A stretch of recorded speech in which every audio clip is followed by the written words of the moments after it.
अस्सलाम वालेकुम दोस्तों। अभी अभी जो एक फिल्म आ रही है अनु कपूर की, हमारे 12,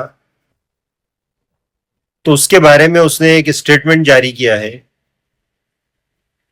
और वो प्रशासन से प्रोटेक्शन मांग रहा है। और वो स्टेटमेंट ये है कि वो ये कह रहा है कि जो मुसलमान औरतों के साथ अन्याय हो रहा है, मैं उसको बताना चाहता हूं ताकि मुसलमान औरतों के साथ अन्याय ना हो, मुसलमान औरतों का हक ना मारा जाए। यानी ये हमारे इस्लाम के अंदर गलतियां निकाल रहा है। मैं आप सभी से दरख्वास्त करूंगा कि इसे और इस जैसे जितने भी कमीने इस दुनिया में जो हरकतें कर रहे हैं, हमें चाहिए कि इनके खिलाफ में हम खड़े हों, इनके खिलाफ में हम बोले। और मेरी हिम्मत और मेरी ताकत बने, इस वीडियो को ज्यादा से ज्यादा शेयर करें। देखिए, ये इसका जो स्टेटमेंट इसने दिया है ये भी देख लीजिए। उसके बाद मैंने आगे वाले वीडियो के अंदर जो बात कही है उसे भी गौर और तवज्जो से सुनिए और उसके ऊपर हमें क्या करना चाहिए इसकी फिक्र करें। लेकिन मैं सिर्फ इतनी इल्तिजा करना चाहता हूं, विनम्र निवेदन करना चाहता हूं कि हमारी फिल्म एक सोशली इंपॉर्टेंट इश्यू को डील करती है। ये बहुत ही एक गंभीर समस्या को डील करती है। नारी के आदर को के बारे में करती है, विमेन एम्पावरमेंट की बात करती है। विमेन को, स्त्री को उसका अधिकार मिलना चाहिए और सम्मान मिलना चाहिए, उसके बारे में बात करती है। और एक ज्वलंत समस्या, पॉपुलेशन की समस्या की बात करती है। पहले फिल्म देखिए, उसके बाद डिसाइड।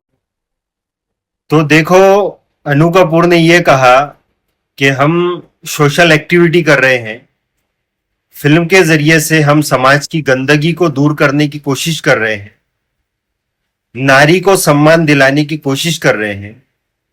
सबसे पहले तो अनु कपूर तू ये सुन ले कि तू कोई ये सोशल वर्क नहीं कर रहा है।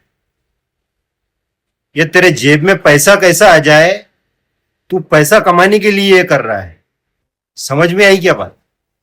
अब दूसरी बात सुन ले कि इस्लाम ने जितनी इज्जत औरत को दी है, किसी और मजहब के अंदर उतनी इज्जत औरत को नहीं दी गई।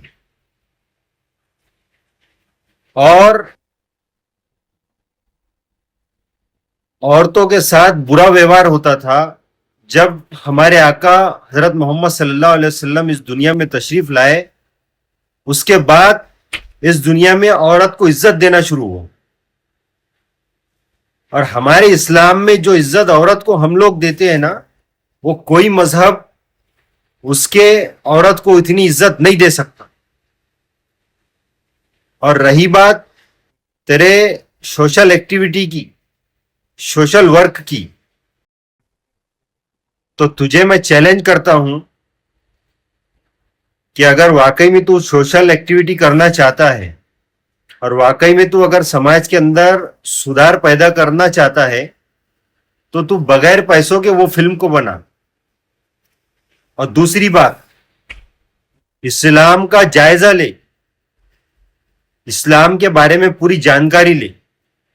मैं गारंटी के साथ कह सकता हूं कि तू इस्लाम को कबूल कर लेगा। और अगर तूने इस्लाम को कबूल नहीं भी किया तो तू दुनिया में सबसे अच्छा मजहब इस्लाम है, ये बात को लोगों को कहता हुआ फिरेगा। और इतिहास गवाह है कि जितने भी लोगों ने इस्लाम के ऊपर सर्च किया, इस्लाम के अंदर बुराइयों को तलाश करने की कोशिश की, उन्होंने या तो इस्लाम को कबूल कर लिया या तो उन्होंने इस बात को तय कर लिया और लोगों को बताया कि दुनिया में सबसे अच्छा मजहब जो है वो इस्लाम। इस्लाम अच्छा और सच्चा मजहब है। भले ये हो सकता है कि मजहब इस्लाम को मानने वाले लोग, यानी जिसको मुसलमान कहते हैं, उनके अंदर कमी कोताहियां है, उनके अंदर कमी बेशी है, वो बुरे हो सकते हैं, लेकिन इस्लाम बुरा हो ही नहीं सकता। ये दुनिया का कोई भी इंसान साबित नहीं कर सकता। اس لیے میں باقی مسلمانوں سے بھی یہ درخواست کروں گا کہ ہم اس قابل بنے کہ ہم ہمارے اسلام کو صحیح سے لوگوں کے اندر میں پیش کر سکیں. بس ضرورت اسی بات کی ہے کہ ہم ہمارے اسلام کو صحیح طریقے سے پریزنٹ کر سکیں. بات اگر سمجھ میں آئے تو اس کو شیئر ضرور کرنا. اللہ حافظ.